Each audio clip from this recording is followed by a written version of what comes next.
চলিছে চলিব চলিছে চলিব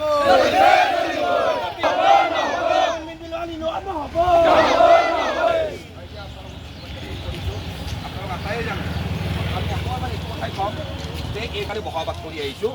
এই মৰ্যাদাত ভাৰতে যে ভাৰতৰ মুছলমানসকলে বা যি ধৰ্মৰ মানুহে নিজৰ ধৰ্ম প্ৰচাৰ প্ৰসাৰৰ বাবে অনুষ্ঠান প্ৰতিষ্ঠান ইয়াত স্থাপন কৰিব পাৰে, তেওঁলোকে নিজে পৰিচালনা কৰিব পাৰে। কিন্তু ৱাকাফ বৰ্ডৰ যিখন এমেণ্ডমেণ্ট বিল আনিছে, সেই বিলখনত কি কৰিব কোৱা হৈছে যে তাত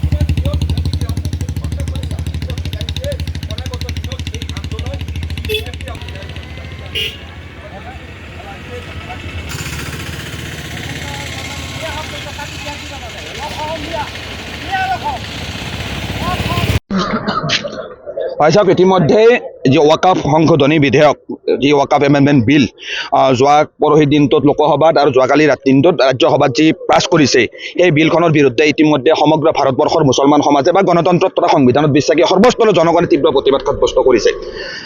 এই যে সংবিধান বিৰোধী ৱাকাফ এমেণ্ডমেণ্ট বিলখন বৰ্তমানৰ বিজেপি নেতৃত্বাধীন যিখন কেন্দ্ৰীয় চৰকাৰে ভাৰতত বলবৎ কৰিব বিচাৰিছে, এই বিলখনৰ দ্বাৰা আচলতে ভাৰতবৰ্ষৰ মুছলমানৰ যি সাংবিধানিক অধিকাৰ, সেই সাংবিধানিক অধিকাৰৰ ওপৰত পদাঘাত কৰিবলৈ চেষ্টা কৰাৰ অভিযোগ ইতিমধ্যে আমি উত্থাপন কৰিছোঁ।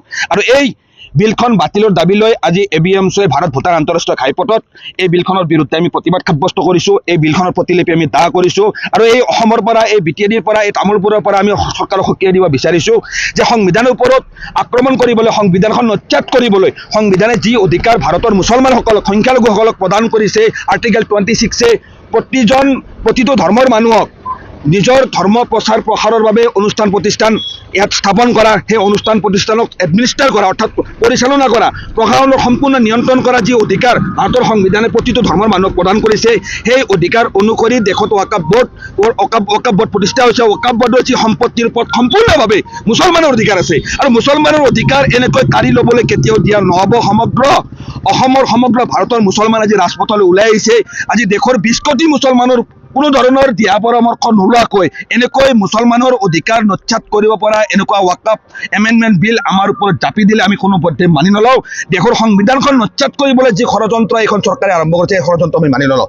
আচলতে বিজেপি চৰকাৰে কৈছে যে তেওঁলোকে এই বিলখনৰ জৰিয়তে দেশৰ মুছলমানৰ কল্যাণ সাধন কৰিব বিচাৰিছে, কিন্তু এইখন বিজেপি চৰকাৰে যোৱা কেইটা বছৰত ভাৰতৰ মুছলমানৰ বাবে কি কল্যাণ সাধন কৰিছে এটা উদাহৰণ তেখেতসকলে দিব পাৰিব নেকি? নোৱাৰে। আচলতে এই বিলখন আনিছে একমাত্ৰ ভাৰতবৰ্ষত সাম্প্ৰদায়িক মেৰুকৰণ কৰাৰ উদ্দেশ্যে। বিজেপি চৰকাৰখনে বা বিজেপি দলটোৱে বা বিজেপিৰ সহযোগী দলসমূহে প্ৰত্যেকটো মুহূৰ্ততে এইখন দেশৰ অইন জাতি জনগোষ্ঠী ধৰ্মৰ মানুহৰ মনত মুছলমানসকলৰ প্ৰতি এটা ঘৃণা সৃষ্টি কৰা ষড়যন্ত্ৰ কৰি আহিছে। আৰু এতিয়া আমি দেখিবলৈ পাইছোঁ বহুত ক্ষেত্ৰত তেওঁলোকে এই ক্ষেত্ৰত সফল হৈছে আৰু তেওঁলোকে এই ৱাকাফ এমেণ্ডমেণ্ট বিলখনৰ জৰিয়তে এনেকৈ মেছেজ দিব বিচাৰিছে যে ভাৰতৰ মুছলমানসকলৰ পৰা সম্পত্তি এইখন চৰকাৰে কাঢ়ি নিব বিচাৰিছে। আজি ভাৰতৰ মুছলমানসকলৰ যি সম্পদ, যি অধিকাৰ, ৱাকাফ বৰ্ডৰ সম্পত্তিসমূহৰ ওপৰত সম্পূৰ্ণভাৱে ভাৰতৰ মুছলমানৰ অধিকাৰ আছে। ভাৰতৰ মুছলমান যুগান্তৰৰ পৰা এইখন দেশত বসবাস কৰি আহিছে। নৰেন্দ্ৰ মোদী, অমিত শ্বাহৰ সহানুভূতিত এইখন দেশৰ মুছলমান, ভাৰতৰ মুছলমান জীয়াই থকা নাই।